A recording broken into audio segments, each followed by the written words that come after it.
kind of NAMI-NYC and the services that we have to offer, and some additional resources that you can use if you want to get additional information.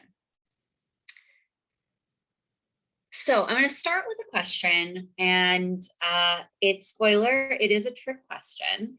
The question is, who has mental health? And the answer is that everyone has mental health.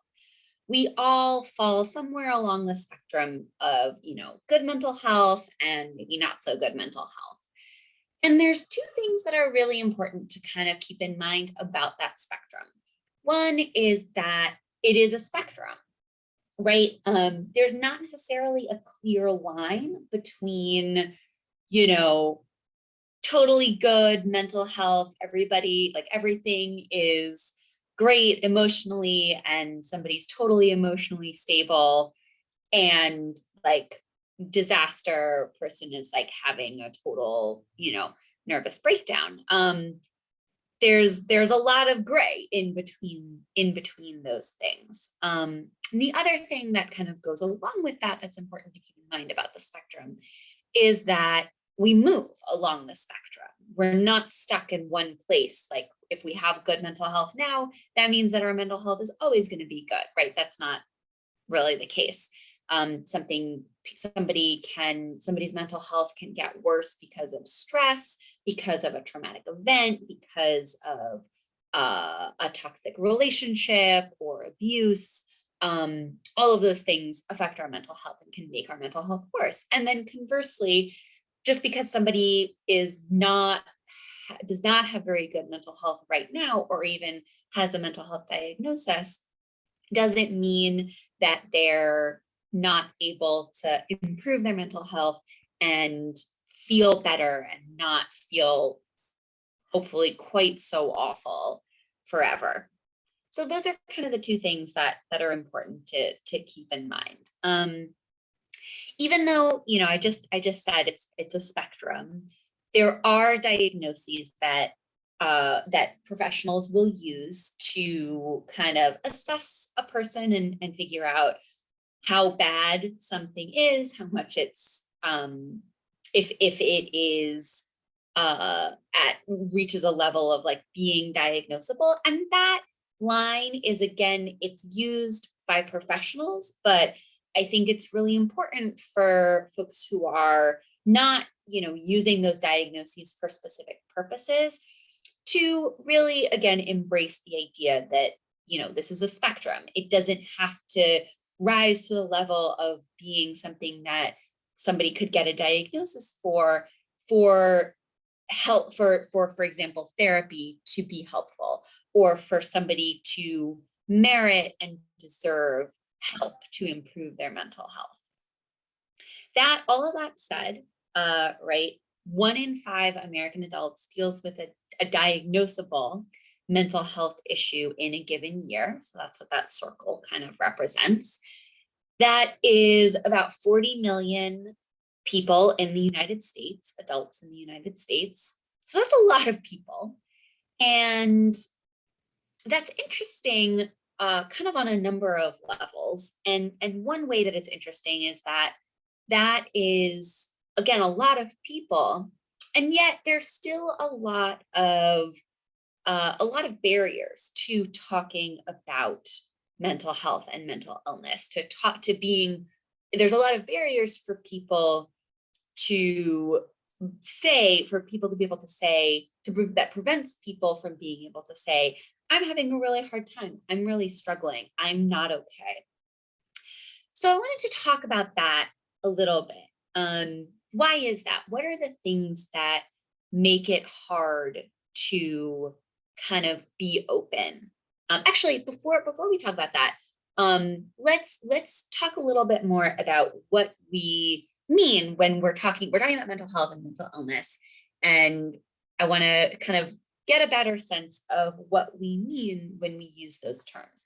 So you can put it in, I know it says in the chat, you can put it in the chat. You can also just unmute yourselves and share. We're not a huge group, so we don't have to just rely on the chat.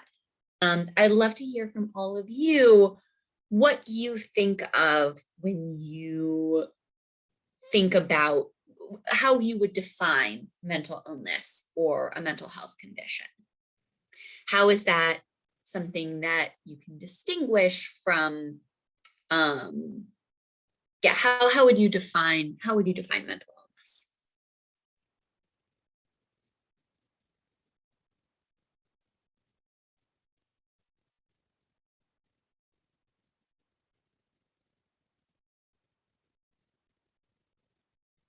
Yeah, Brenda, go ahead. Hi, how would I define mental illness? Mental illness, I'm still kind of iffy about the topic because um, I don't know if illness will be a good term. I mean, yeah, I know it's a illness, but when we refer to illness, it seems mostly like something negative. But, and for the purpose of the show, like mental illness is just like you having like a condition, something that for me it's like does not allow you to be at your 100%. And this is not something like physical, like you broke your arm or you have respiratory issues. It's just something with your mind. So yeah, that's my definition of mental health, illness. Absolutely. And there's a really important component of what you just described that is really important to this definition, which is not being at 100%. So it's affecting somebody's ability to live their life. That's definitely an important component of what we're talking about when we talk about mental health conditions or mental illnesses. And I think you're totally right that, illness is not a word that we always use or that people always use to describe themselves. Yeah, we can use mental health condition or yeah. I think Lori had her hand up before. So I see Ariana's hand up. Was there somebody else? I didn't hear the name that you said. I'm sorry, Tori, but that's, if she's still up for it. Yeah, totally. You can go first. I lost my train of thought. I'm sorry. Okay, let's so Ariana, if you want to go ahead, you can go. And I see another response in the chat. Okay, so well, I'm also like kind of like very iffy around the word illness. What's it called? I have somebody that's actually mentally ill. My brother's been diagnosed with autism. And I've been kind of exposed to that type of like atmosphere in which a lot of like people under the spectrum do find the term illness to be kind of a bit offensive at times. But to me personally, I do feel like mental illness is kind of a huge variety of different conditions, and it affects your mood and different behaviors that kind of do affect your everyday way of living. And it kind of does affect, your way of perception and the way you kind of handle your everyday life. And it could cause many issues, and there are many like ways to kind of go about it. So there are resources, but it is very hard to kind of look out for help unless you kind of get engaged with that atmosphere. But yeah.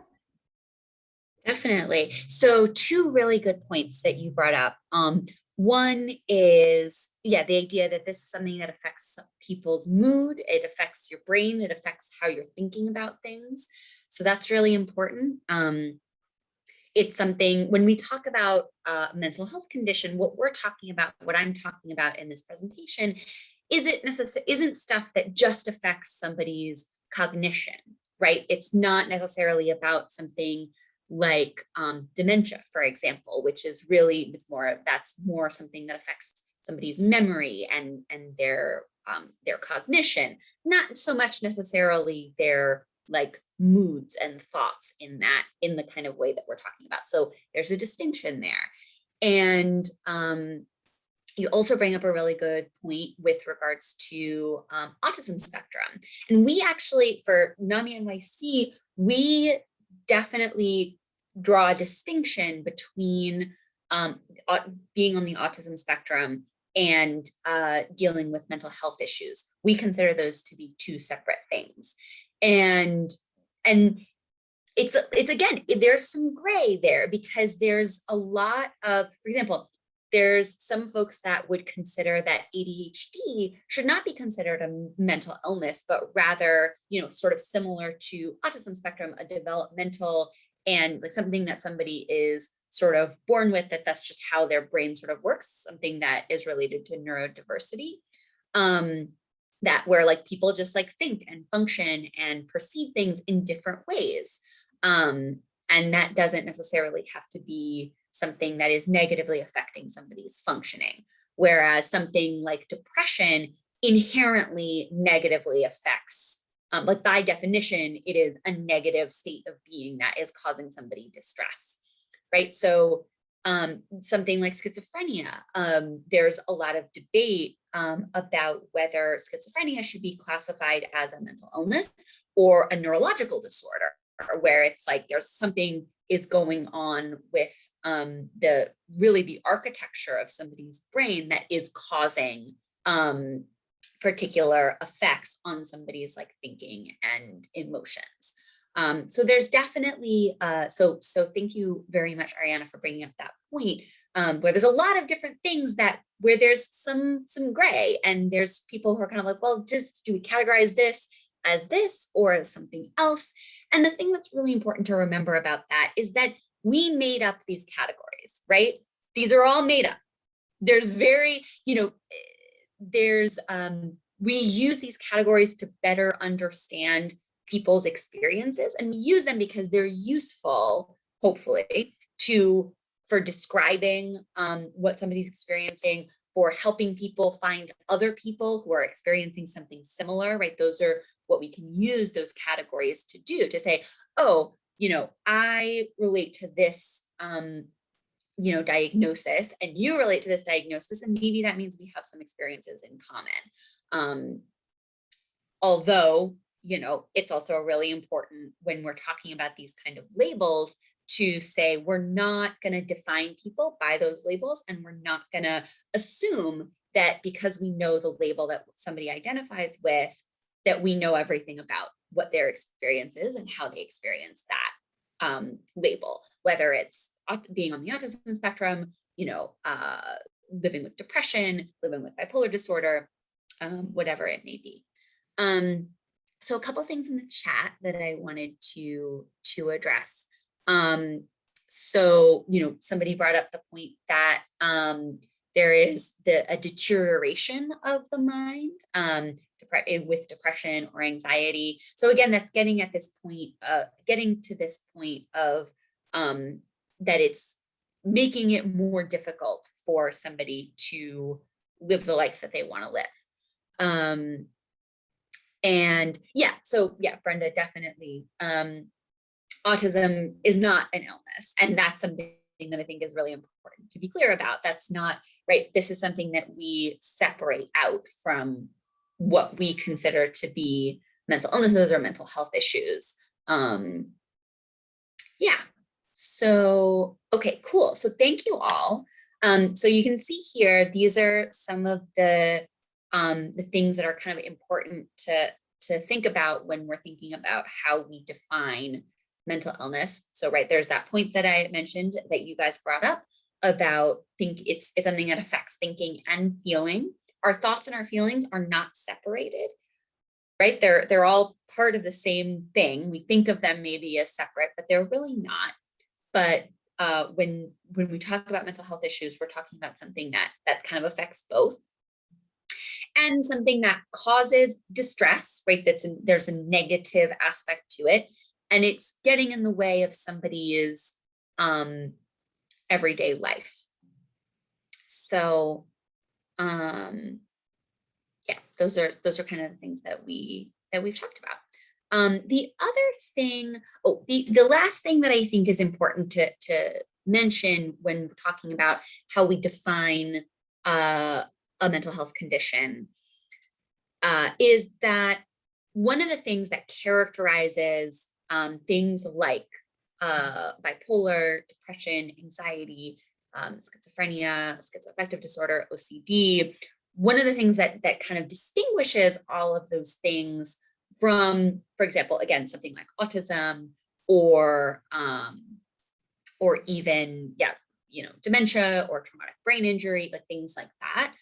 One of the things that distinguishes what we're talking about from some of those other things, which again, it's depression, bipolar, schizophrenia, is that there is both a biological and a genetic aspect and an environmental experiential aspect. And that's something that is kind of tricky for people to like wrap their brains around a little bit, because we tend to the way that I hear it talked about a lot is that it's either one or the other, right? They're like, people are like, oh, this is totally, it's genetic, it's biological, it's chemical. It doesn't have anything to do with, your experiences or your environment. And there's other people who are like, oh no, this is totally, it's just because of the environment and trauma and things that happen to you. And the reality is that those things are always kind of interacting and working off of each other. So somebody might be, we know that genetics do predispose people to be more likely to develop a particular mental health issue. That doesn't mean that it's destiny, that they're definitely going to. We also know that going through trauma, going through abuse, going through really stressful situations also makes it much more likely that somebody's going to develop a mental health issue, but it's also not predetermined or destiny. So those things are always, when we talk about mental health conditions, we're talking about things where those aspects are interacting. The environment and genetics and sort of biology of a person are interacting with their sort of culture and social situation and what happens to them. Cool. So, all right. So I mentioned before, right? There's a lot of people struggling with mental health issues. And yet there is this barrier to talking about it. And the reason I love this GIF, which I'm not going to make you guys watch it a million times. So we're gonna go back to the last slide. But the reason that I love that is because so that's from a scene where that character, Rosa Diaz, is like, she's got like a really awful like flu, but she's refusing to, she's like, I'm not sick, right? I'm fine. Diaz's don't get sick, but she's clearly not feeling great. And her friends are like, what are you talking about? You're clearly not okay. And she's like, no, I'm fine. And I feel like that's really important. Yeah, right. I think a lot of us are that. I think it's really relatable, which is one of the reasons that I think it's so great. And I think one of the reasons that I think it's great is because it really shows with a physical illness, something that I think a lot of people struggle when they're struggling emotionally or mentally, where people say, I'm fine, I don't need help, right? So I want to talk a little bit about that. Why is that? What are the things that make it hard for somebody to admit, I'm having a hard time, I'm not okay, I'm really struggling emotionally? And again, you can unmute yourselves if you want, or you can put things in the chat. Would love to hear from all of you. Yeah, Tori. I guess you don't want to come out as being like weak or something.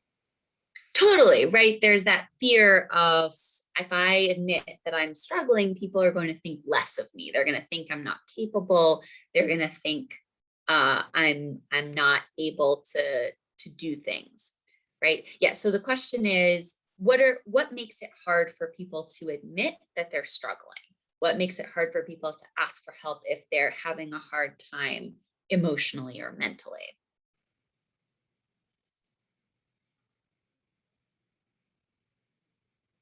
Yeah, Brenda, go ahead.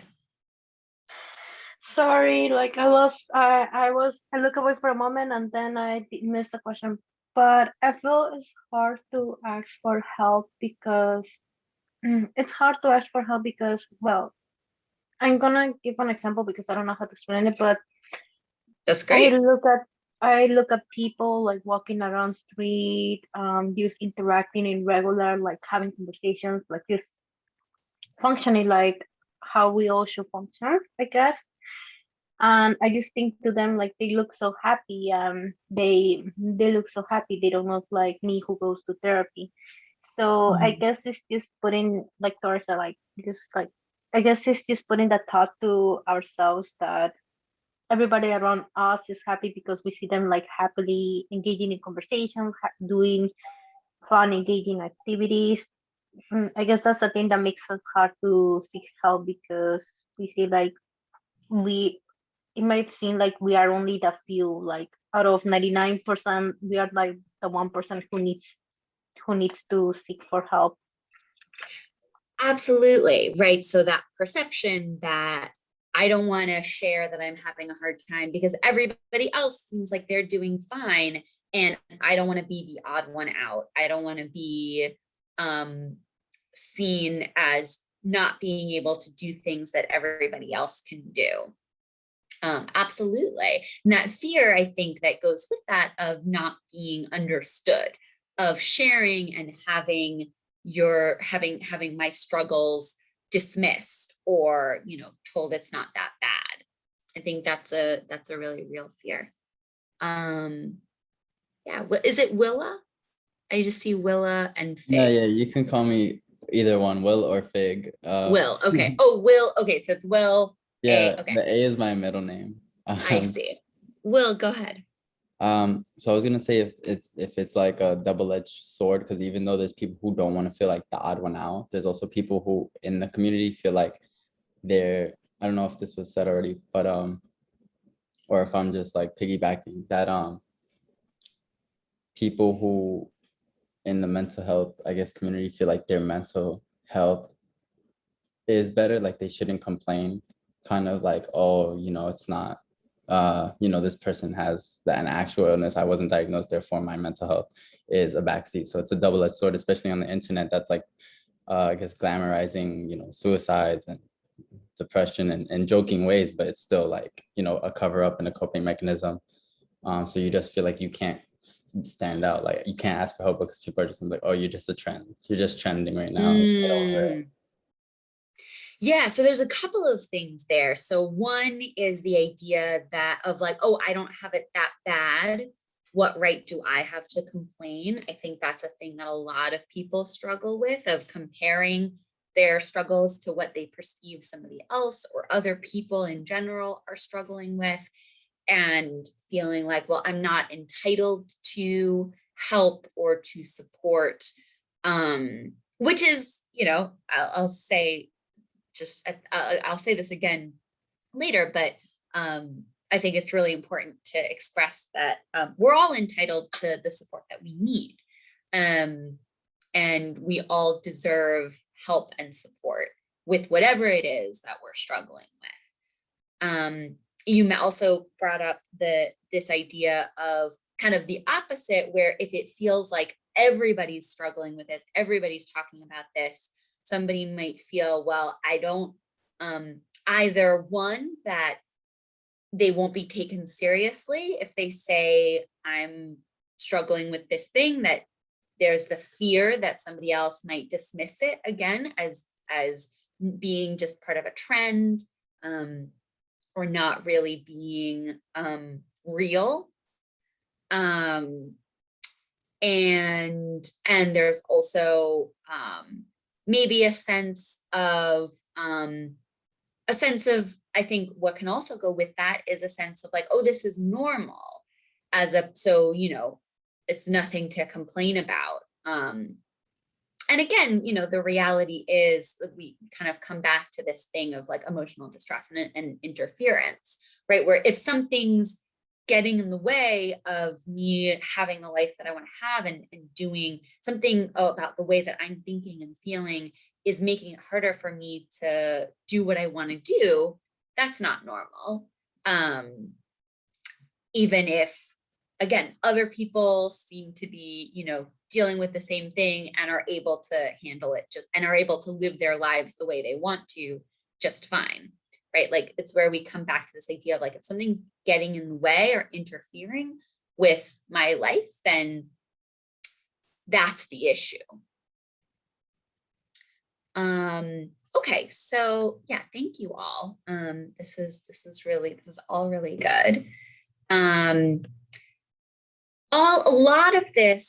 A lot of these barriers come down to not all, but some of the barriers that make it harder for people to acknowledge that they're struggling or that they're having a hard time definitely relate to stigma, which is just the idea. So one thing I feel like stigma gets used really often as kind of a throwaway term where it's not really clear what it means. And so I want to be clear about what I mean when I talk about stigma. And stigma, the way that I'm talking about it is something that marks somebody as apart, somebody that says something that's an attitude or towards something, in this case, mental illness, that says, oh, that's not normal, that's not, that's bad, that's something that is kind of disgraceful in some kind of way. And I think that shows up in a couple of different ways.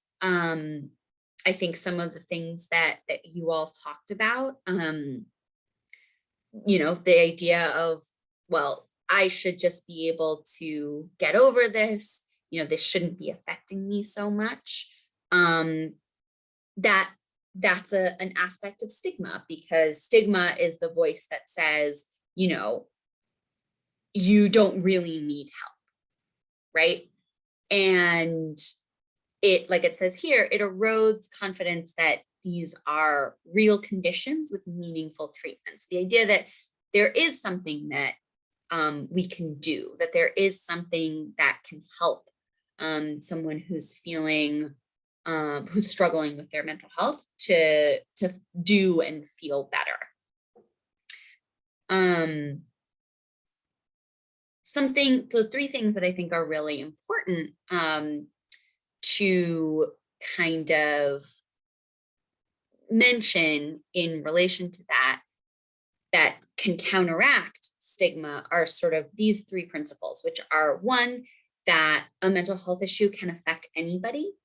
Anybody can struggle with their mental health, and that's real and that's valid.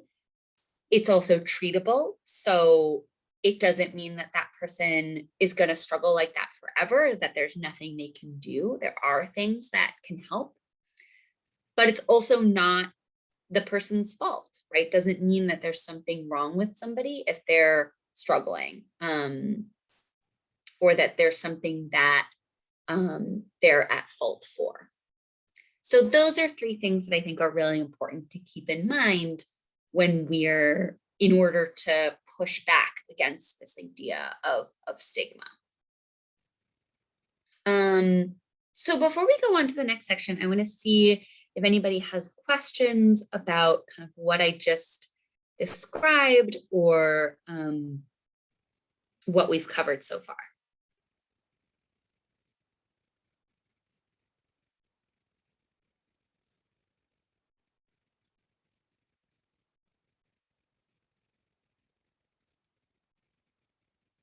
Yeah. Onyekashi, is that right? Wait, that's my sister's name. I forgot to switch it. But you said it right anyway.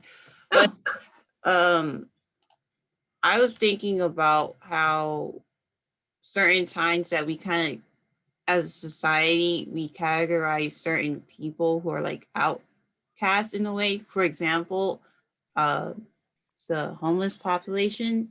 I know personally because I see on the train when they are, asking for money or something, and many times certain people act out maybe, and I think or I believe that they're suffering with mental illnesses. So, but because of their situation, we don't take it seriously. So we just think like, oh, well, they're just asking for money or they're just crazy or something. So what would you, I don't know, what would a person do in that type of scenario? Like if we're not taking like the homeless population seriously because of them and they're exhibiting like mental health, like what you just described earlier on. I mean, mental illnesses, like what you described, how would you help that certain population? Like, what's the way to go about, I guess, getting them to get help or something? So that's definitely a big Sorry. question. And I think, but I think there's a couple of important things that you brought up. And one is the idea of it's not being taken seriously, right? It's just, there's something wrong with those people. And that's why they're suffering or why they're in this bad place. There's something wrong with them. They did something wrong. And that's why they're dealing with this, which is nonsense. But it is, I think, how a lot of people deal with that is to distance, to say, that's their problem, their struggle, there's something wrong with them. So I think that's really important to acknowledge. It's also not something that any one person can fix. We've decided as a society that, this is okay, that this is something that, if people aren't able to work or if they're not able to, have a particular kind of job, that it's okay if they don't have homes. I don't think is great, but that's something that is not, no one person has decided that. That's something that society has sort of agreed on. And so any change to that, those there's a lot of structural changes that would have to happen for that to change, which I think is very possible, but I think it's not something that any one person can do. There's definitely a lot of, so I don't know, so that's what I would kind of say about that. I don't know. I can talk about what I can say more if you want to drill down in your question a little bit. I think it's good. I just wanted to know because I know that sometimes working in the New York City public government, they have certain policies that they want to take. For example, when the pandemic hit and there was concern about the homeless population and the fear that they might get it, so they started putting them on buses and stuff, and so they could put them in a hotel. So it's not like society doesn't care. They just, well, I guess pandemic heads, they care. So it's that. But I'm just wondering, maybe what can the everyday person do besides just they're asking for money on the train and you can just give them $1. That's not gonna help. I mean, not to put them down, but what's the bigger, I guess, plan for someone if they want to take it seriously in helping these people with mental health issues? Yes. Yeah.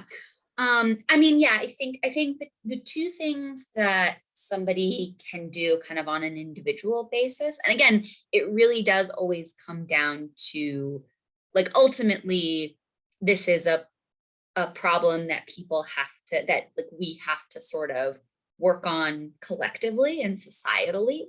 But I think two things that are really helpful. One is to really acknowledge that somebody who doesn't have a home, for example, is way more vulnerable to trauma and to abuse and to having a lot of bad things happen to them that are then going to also negatively affect their mental health, which is also going to make it harder for, so like recognizing that there's like a vicious cycle that happens there, that it's not that somebody is just, you know, that there's something wrong with them and that's how they ended up in that situation. It's that there's this vicious cycle at play where, yeah, being like even just as simple as sleep, right? It's if you don't have a place to stay, it's really hard to get enough sleep. We know that sleep deprivation is really, really bad for your mental health. And then if somebody's mental health is worse, then it's going to be even harder for them to navigate the system and access a place to stay and deal with and get through that. So I think recognizing that is really important and just kind of acknowledging, right, like this is not this person's fault. This is something, you know, this is a bigger issue. And then, you know, kind of looking at what organizations are trying to do to get more resources and to change some of these systems to get people more resources, to get people homes, to get to help to fix some of these like societal issues. Because there are a lot of people who really want to change things. So kind of figuring out like what has already been done and what are people trying to do and how can we kind of fix this? Thank you. Does that help? Yeah, that's all. Thank you. Cool. Okay. So a little bit of a digression, but also not. This is all, these things are all related. So we're going to talk a little bit about diagnoses. I'm going to go through these pretty fast because I want to get to the part about actually kind of talking about some of these things and having supportive conversations. But if you have questions about any of these diagnoses, definitely feel free to ask. We're going to be talking specifically about the ones on the left-hand side of the screen: depression, anxiety, bipolar, and schizophrenia. And I'll explain kind of why we're focusing in on those four. But if you have questions about the other ones, definitely feel free to ask. One thing I will say before I go into talking about the diagnoses in more detail is that these can be helpful in terms of, particularly, I think, for people to understand their own experiences, to say, oh, yeah, that sounds like what I'm dealing with. Maybe that's something I can think about a little bit more or do some research on. But it's not really helpful. These aren't diagnoses or labels that we want to put onto other people who don't necessarily identify with them. So it's generally most people don't respond super well to somebody else saying, well, obviously this is what's going on with you, right? Most people, when they hear that, they say, you don't know my life, like, right? But we're going over them because, again, you know, these are terms that are used and it's helpful to understand what they mean and what they're referring to. So start with depression. Major depressive disorder affects about 7% of American adults in a given year. And a lot of people don't get treatment for depression. And there's a pretty obvious reason for that, aside from the fact that mental health treatment is hard to access and not accessible for a lot of people. But depression specifically, part of how depression is defined is a lack of interest in doing anything, a lack of motivation, and a sense of hopelessness. And if you think about it, if somebody is feeling those things, they're probably not, it's going to be very hard for them to say, all right, yes, I'm going to motivate myself to try something, even though I don't really think it's going to work, because that's what part of what the depression is saying is, I'm never going to feel better. This is always the way that it's going to be. Something else that's important to note about depression is that it's definitely not just a feeling of sadness, which is kind of a misconception that people sometimes have. It is much more characterized by a sense of just kind of emptiness and nothingness. Like it's labeled here as the emotional equivalent of watching paint dry. So that I think is a more useful way to kind of understand what depression, how to recognize depression for oneself. But you can see on the left here a couple of the other things that kind of come along with it. Lack of interest in activities, low self-esteem, feeling guilt, hopelessness, anxiety, sadness, irritability, a hard time thinking or concentrating, and sometimes recurrent thoughts of death or suicide. So fun time, great time, not at all, not fun. It also often goes along with anxiety, which is a lot more common. It's about 18% of American adults in a given year. So that's a much bigger number of people. But anxiety tends to be, depression can also sometimes be very physical, like a sense of heaviness and just being weighed down physically. But anxiety also definitely has that physical component to it. And it's kind of easy to understand if you think about, we've all experienced fear and anxiety about something at some point in our lives. And some of these things that you see on the diagram here, heart racing, fast breathing, shaking, sweating or shivering, dizziness, mind racing, those things that are things that probably most of you can recognize from just feeling scared or anxious in your everyday life. But with anxiety, it's much more intense. It lasts with clinical anxiety, I should say. With an anxiety disorder, it is much more intense. It lasts much longer. And again, there's interference with somebody's daily life. So depression and anxiety are two of the most common diagnoses that people deal with. Bipolar disorder is much less common. You can see we've gone from like 7%, 20% to 3%. That's much smaller number of people. The bipolar disorder incorporates, there's one of the aspects of bipolar disorder is depression.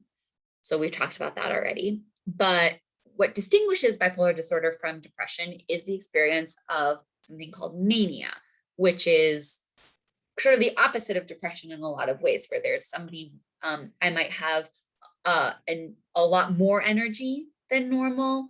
I might be like really happy or kind of euphoric, just this really elevated mood. I might have not as many inhibitions. I might be really impulsive, and just have a lot of energy, be really just up. And so that's what we talk about. That's what we mean when we talk about mania. And bipolar disorder kind of describes the experience of having periods of mania and periods of depression. So it's not necessarily, another common misconception is that it's about going back and forth really quickly from one to the other. And that's not necessarily the case. A mood episode, one of these episodes of depression or mania, might last for a couple of days or a couple of weeks or even a couple of months. It's not necessarily about, and then, you know, a manic episode or depressive episode might last for a longer period of time like that. And then somebody might switch over into the other extreme. But it's not necessarily that they're going back and forth between depression and mania, you know, every 5 minutes. Last but not least, we're going to talk a little bit about schizophrenia. The reason why we talk about bipolar and schizophrenia, even though they're much less common, is because they're talked about a lot disproportionately to the number of people, to how common they actually are. So people talk a lot about bipolar disorder. Sometimes there's a lot of misconceptions about bipolar disorder. Same thing with schizophrenia. People, again, we're talking about a pretty small percentage of people. It's about 1% of American adults. But it really takes up a lot of space in our sort of collective imagination about mental illness, because it usually involves, for a lot of reasons, but partly because it involves elements of psychosis, right? Where somebody just really is losing connection with the sort of shared reality that most of us are kind of in. So someone might experience hallucinations, delusions, which are hallucinations are sensory experiences like seeing and hearing and feeling and smelling things that other people are not experiencing. And delusions are holding beliefs that don't make sense to other people. It also can include just general challenges with thinking clearly or kind of organizing one's thoughts. And just, yeah, kind of doing some of that, those kind of mental activities of connecting with other people and managing emotions and understanding the world around you, that we all do as part of our lives. So that's a quick sort of, and two things that I think are important to say when talking about schizophrenia. There's, well, the main thing is just that there is an association that exists in our society and in our culture that schizophrenia is a violent disorder, that it makes people aggressive, that it might make someone more likely to be violent. And that is not true. And it's actually really interesting if you look at the history of schizophrenia. The diagnosis was initially much more associated with eccentric kind of artist types. It really did not have that association with aggression. And there's a lot of reasons that people sort of theorize for why that shift happened. And it has a lot more to do with politics and society and kind of specifically race than it does with realities of the disease, realities of the disorder. So I can share a link of a kind of discussion of that in more detail if folks are interested at the end of the presentation. But I think that's something that's really important to sort of note. Because there is this really pervasive idea of like, oh, that's a really bad diagnosis. And it is a very serious diagnosis in that it like severely can very much affect somebody's ability to live their life, but it doesn't mean that somebody's going to be violent or aggressive in any way. Okay, so now we get to what I think is the most interesting part of the presentation, which is, okay, so we have all this information. How do we have conversations that are constructive and helpful about some of these issues? So first, these are some of the things that may make sense to pay attention to either in yourself or in somebody else. Because again, we don't want to, it's not our job to diagnose people. It's not our job to say, oh, this is what's going on or that's what's going on. But it might be our job to say, this person is behaving in a way that's really not like them. This person seems to be really like their moods are just going all over the place. And that seems like it's having a negative effect on them. This person is like taking a lot of risks and doesn't seem to be aware of the danger that they're putting themselves in. Or maybe I'm doing that and I'm like, that's something that maybe I should be concerned about. These are things that we can notice and kind of pay attention to. So then what do we do if we do notice one of those things in either ourselves or somebody else? And it always starts with a conversation. Whether it's me saying, I'm noticing some of these things that are making me kind of worried about myself, that this isn't really like me and I feel like I'm not really myself. Or if I'm saying, if there's somebody that I care about, where I want to say, seems like you're having a hard time, I've noticed X, Y, and Z. How are you doing? Can I help with anything? And it's really important when having that conversation to really focus on your concern about the person and your care for that person, right? If there's somebody that I care about and I'm worried about them, I want to make sure that they know that I'm bringing this up because I care about them, because I want them to be okay. And it's also really important to listen. That's a really important part of having any kind of productive conversation with somebody who's not doing so well. Most people, I know from my own experience, it's hard to see somebody that I care about in pain or see that they're struggling. And so I want to fix it. I want to say, well, what about this? Well, what about that? Have you tried this? Could we do this? And often that's not actually what somebody who's in a not good mental state or emotional state wants to hear. What I want, if I'm talking about something that I'm having a hard time with, is for somebody to really hear me, for somebody to say, wow, it sounds like that really hurt you when this person did that. It sounds like you're really overwhelmed. It sounds like you are really frustrated with X, Y, and Z, so I know they're really listening and they're able to put what I'm saying into their own words. Sometimes it's just as simple as saying, thank you for sharing that with me. Thank you for telling me about what's going on with you. It's hard to acknowledge that, you're having a hard time. Thank you for sharing that with me. Or just saying, I'm sorry you're going through that. I'm sorry that's going on.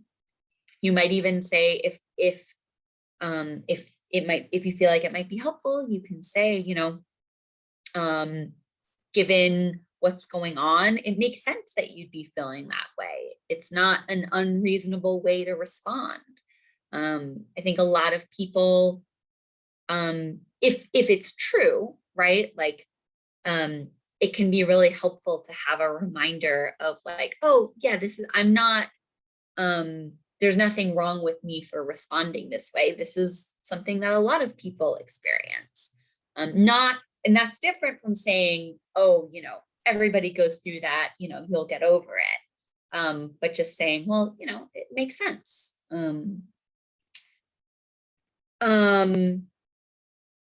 There are some follow-up questions that you can, I was going to say something else about this. I don't remember what it was. I'm sorry. So you can ask people more about if the conversation is kind of continuing on and you want to keep the conversation going without sort of turning it back on. If I want to keep the conversation going without saying, like making it all about me, some questions that can be helpful are asking if somebody's experienced it before, if they've talked to anybody else about what's going on, and just additional kind of gentle questions about what they're experiencing. So that's kind of a little bit what I've found to be helpful and what I sort of recommend. And I think, I remember what I was going to say. And it's also, if I'm the one who is expressing I'm having a hard time, or if I'm going to somebody else to say that I'm not doing okay, I might also ask for some of this. I might say, I really don't want advice right now. Can you just, tell me what you're hearing me say so that I know that you're, that you're hearing me, that you're listening to me. You know, can I can you just not say anything? I just want to like get some of this out there.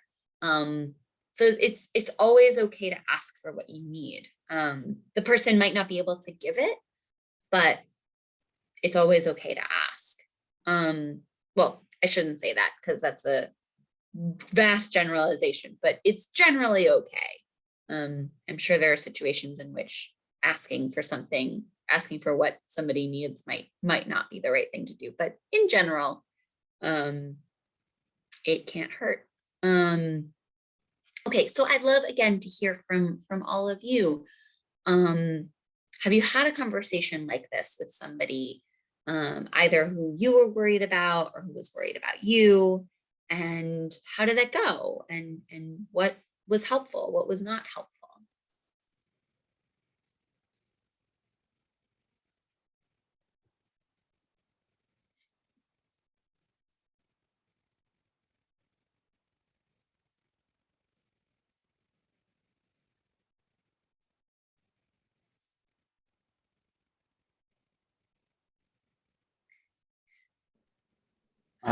Sorry. Go ahead, Will. No, I agree with Tori. I was gonna say like I feel like I won't go into like my story, but like it just requires a lot of like patience and understanding to get what you need out of a conversation, because there's filters on both the people in the conflict and you don't know how they respond and whether they support you or not. There was the idea of being dismissed.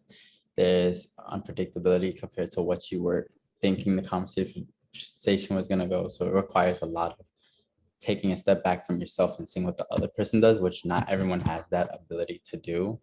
So yeah, I think I'll conclude with that.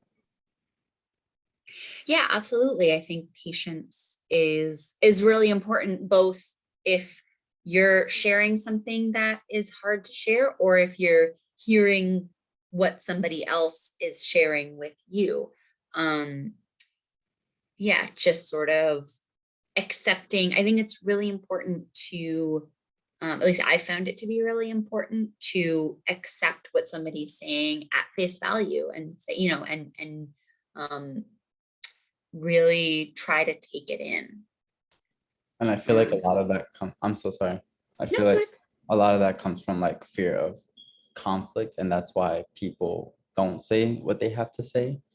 Can you and say more about that? Like fear of conflict in what sense? Well, I feel like people get so afraid to have their ideas challenged because of their beliefs that are embedded into them that they don't take that moment to step back because they're so engraved in that belief. But if you work together and, take each one of the biases, the whole point of challenge is to find the reality of the situation. And I feel like if both parties are able to identify this, then you'll get a shared belief, you'll get progress, you'll get where you need to go, and both people will get what they eventually need through that communication in a healthy way, rather than taking the biases and just trying to find who's right. So when it comes to like in the context of mental health, it's like, what does, are you going through it? I'm going through it just as much as you, or, well, I need your support. I can't give you that support. Instead of like, what are you trying? What do you need for me to support you, rather than me trying to fight you? Or are you sure this is what you're really feeling? If so, what else could it be, basically? If you're being in a supportive way, not like what's wrong with you, but like maybe we can help you steer out of that direction. Totally. So, and I think there's a couple of really interesting things that you're bringing up, which is that, right, like this conversation might not, like you're bringing up situations where this conversation isn't necessarily just like, oh, you're not okay and I want to help, but you're talking about a situation where there might be some conflict between people, and people might be saying, and one person might be saying, you know, I need this, and the other person is saying, well, I can't help with that. And one thing that I think is really important, because somebody else, Tori mentioned, you know, I keep my feelings to myself. I don't want to place my problems onto other people, right? And I think it can be really scary to be vulnerable and to say, you know, this is what's going on with me. This is what I need. That's a very, very vulnerable place to be in. And I think that it's really important to be very thoughtful about who we do that with, right? Like, it's really important to do that, right? I think we all probably know on some level that it's really, it's not sustainable to keep our feelings to ourselves completely and just deal with everything on our own forever. Like, that's not totally a sustainable thing to do. At the same time, if I finally say, okay, I'm going to open up, and I'm just going to open up to the first person who will sit down to listen to me, and then they respond badly and they say, oh, you know, why are you telling me this? Or, you know, what do you want me to do about it? Or it doesn't sound like that's like real. That is gonna, the way that is gonna make me feel 10 times worse and much more negatively about potentially about talking to anybody about these things. So I think it's really important to be judicious and say, like, okay, I'm gonna find somebody who, and it even if I know for myself, like, even when I know that somebody is really safe and that they're going to take me seriously and that they care about me and they're going to do right by me, it's still really scary. So it's not to say that, like, oh, when you find the right person, it's not scary and it's all easy and it's all fine. But I think it's really important to pay attention to how people respond when other people open up to them. You know, is this somebody who does try to do right by other people and is generally, you know, supportive, so that, you know, so that we like give ourselves the best chance of having that person respond positively and make it less scary. Because every time I make myself vulnerable and I say, you know, this is what I need, can you do this? And it works out, then each time it gets a little bit less scary. Yeah, so sorry, that was like a long response, but hopefully No, that I'm sorry I went straight to the what doesn't work. But I no, feel like that's important. it requires a lot of trust and vulnerability, and like Ariana said, acceptance. Like, you need to find people you can trust with that information, whether it be, like Tori said, your stuffed animals, but Yeah. as it is.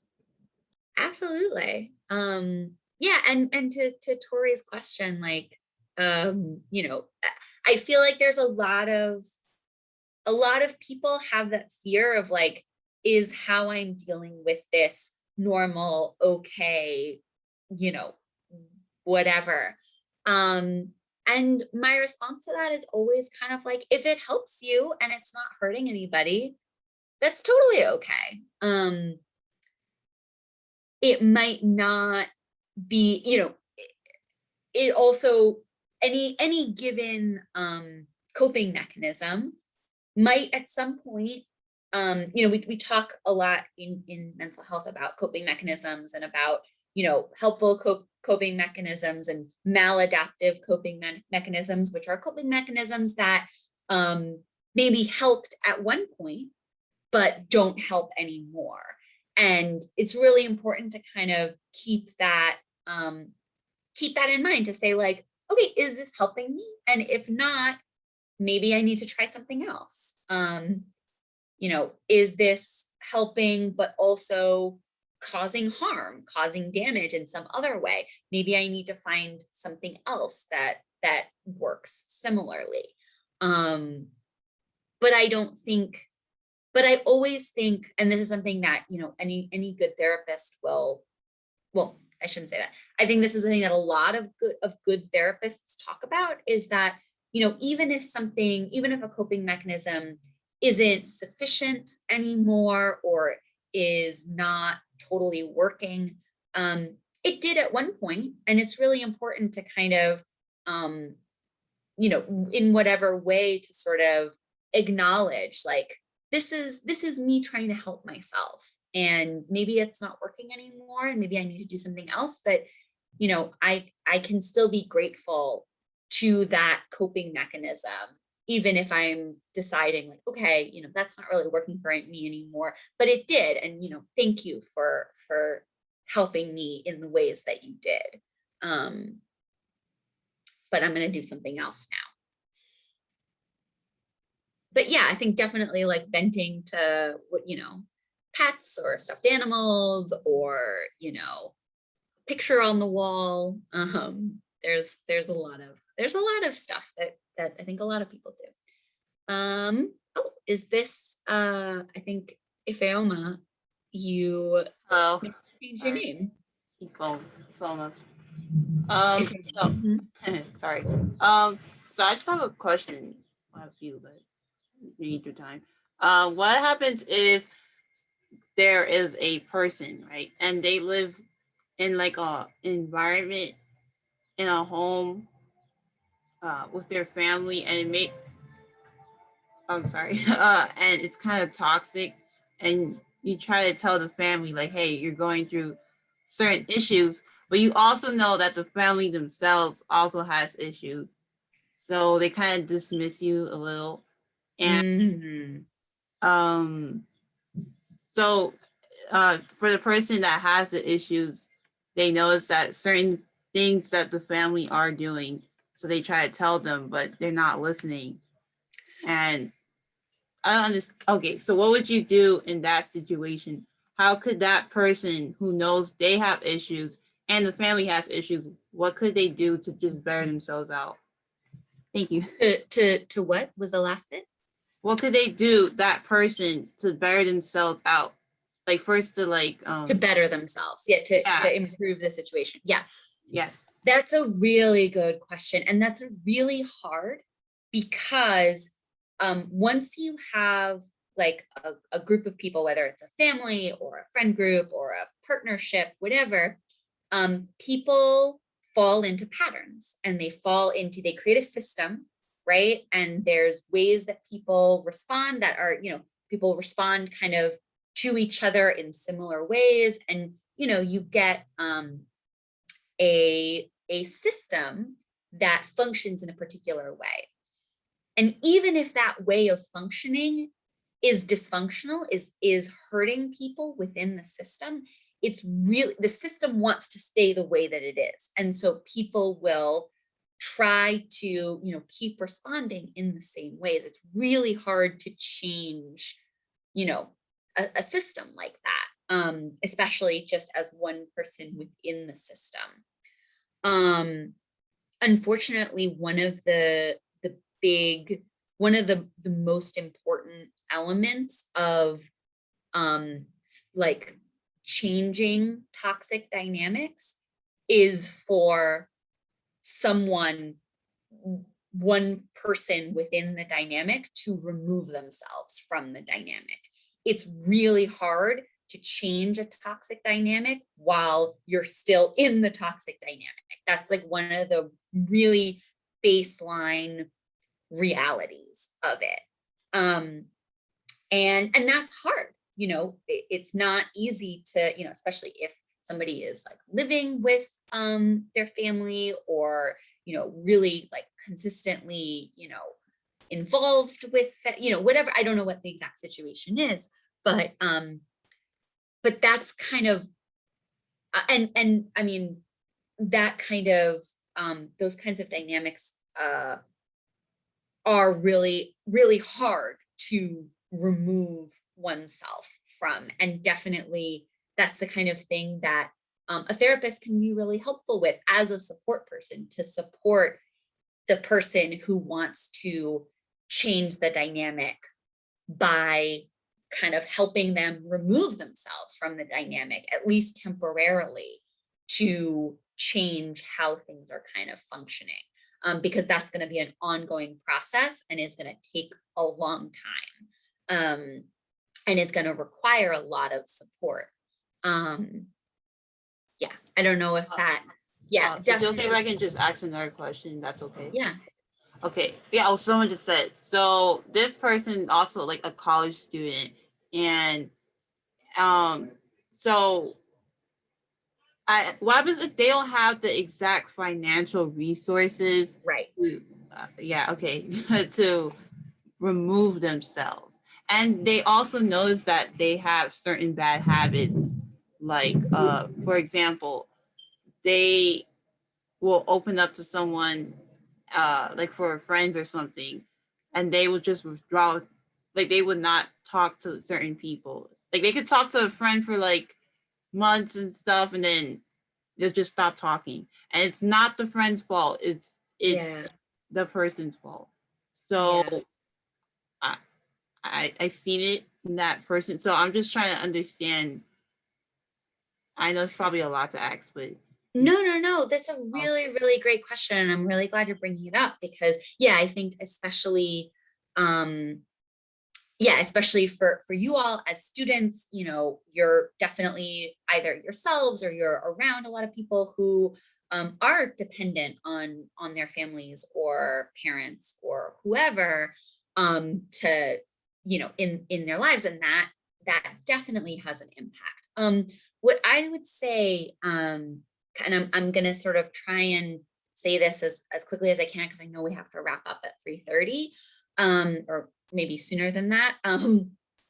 But with somebody in that situation, and I've been that person who, has people close to me that are in these like very toxic family situations. And what I found to be helpful was just one, being there for that person and, kind of trying to be a like steady and reliable presence, to and really, with any kind of abusive dynamic, this is particularly true in like romantic relationships, but also can be true in general, really supporting that person's autonomy and their like ability to, just supporting that person's autonomy, like saying, because one of the things that happens with toxic dynamics really a lot of the time is the element of, where the sort of part of the toxic dynamic is, you can't do anything, you're you have to depend on us for everything, and you are not competent and you're not worthy and you're not all of these things. And so the more that I can say, no, like you are capable, and I trust, and you're the boss of you. You are the person who is it has the final say about what happens in your life. The more that I can kind of support that and say, like, you're your own person, you get to make decisions about yourself, that I think is really important. And sometimes that means that I have to set boundaries and say, look, I can't do X or I can't do Y because I am also my own person and I get to make decisions for myself. And I am going to model that as best I can. Yeah, hopefully that's clear and helpful. Thanks, Will. Appreciate your responsiveness. I felt all of that. I needed to hear all of that. I hope, yeah, and really just, there's a lot of stuff out there. There's a lot of stuff that's been written about, toxic family dynamics, and toxic, relationships in general, about how people respond to that, about what's helpful in terms of helping somebody, grow beyond that. So just, there's a lot of stuff out there, and talking about it with other people, even as the person who's doing the support the way that, you're doing here, is really helpful and important.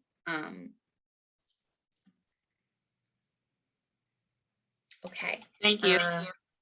Yeah, you're so welcome. So I know we don't have a ton of time left, so I just really quickly want to two things. One, I just want to put up this comic for like a hot second because I think this is just actually is a good kind of jumping off point from what we were just talking about, because I think this is a really beautiful example of what it looks like to believe somebody about what they need and what they the limitations that they have. So just for, hopefully everybody can see it, but you know, you've got somebody, they're like on the couch, they're on the phone, and the person on the phone is saying, the friend on the phone is saying, let's go to the park and see the ducks that you like. And the person on the couch is saying, you know, I miss those ducks, but I'm too sad to get off the couch today. And the friend says, fine, I'm coming over. And then the next panel, you've got the friend, and the person is still on the couch, but the friend has brought a bunch of other friends. And they say, I brought some snacks and I brought all my weightlifting friends from the gym.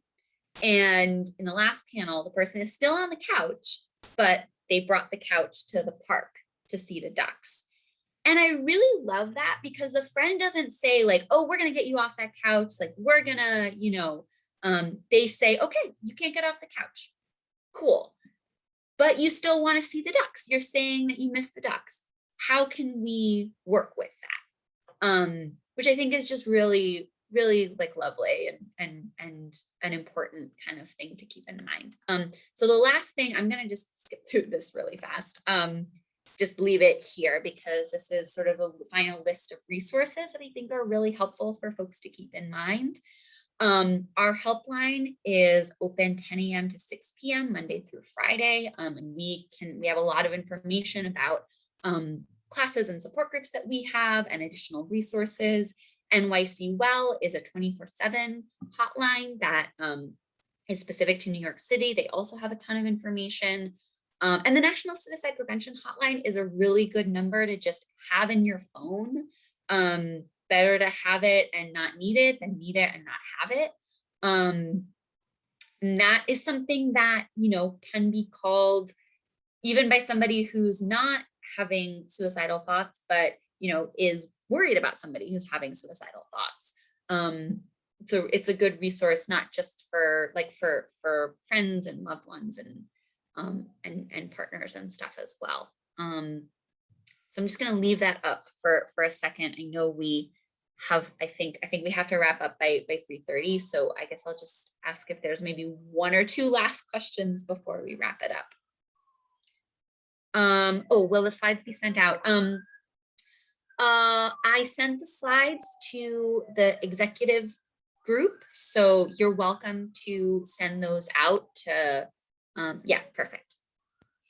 And my contact information is also in the slides. So yeah, you can follow up with me if you have questions. I have one more. Yeah,